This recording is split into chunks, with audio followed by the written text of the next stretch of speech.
గోంగూర పచ్చడికి కావాల్సిన ఐటమ్స్: గోంగూరని శుభ్రంగా కడిగి పక్కన పెట్టుకున్నాను. అందులో పచ్చిమిరపకాయలు, ఒక టమోటా, కొంచెం చింతపండు వేసుకుని గ్యాస్ ఆన్ చేసుకుని గ్యాస్ మీద పెట్టి ఉడికించుకోవాలి.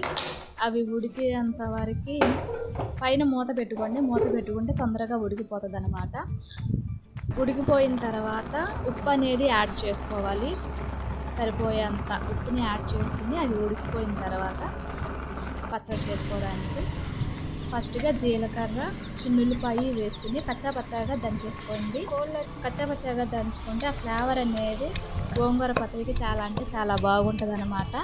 అది కచ్చాపచ్చాగా దంచేసుకున్న తర్వాత ఉడికించి పెట్టుకున్న గోంగూర పచ్చిమిరపకాయల్ని యాడ్ చేసుకుని వాటిని కూడా దంచుకోవాలన్నమాట. వాటిని దంచుకున్న తర్వాత ఉప్పు సరిపోకపోతే సరిపోయేంతగా యాడ్ చేసుకోండి. నాకు సరిపోలేదు, సో నేను ఉప్పు యాడ్ చేసుకున్నాను.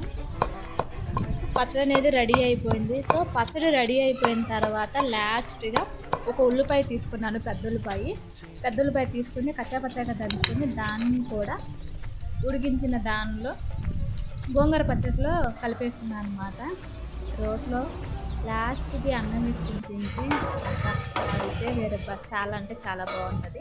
ఇప్పుడు గోంగూర పచ్చడికి తిరగమూత వేసుకున్నాము. ఆయిల్ వేసుకొని తిరగమూత దినుసులు వేసుకోవాలి. తిరగమూత దినుసులు ఫ్రై అయిన తర్వాత కొంచెం జీలకర్ర కూడా యాడ్ చేసుకోవాలి.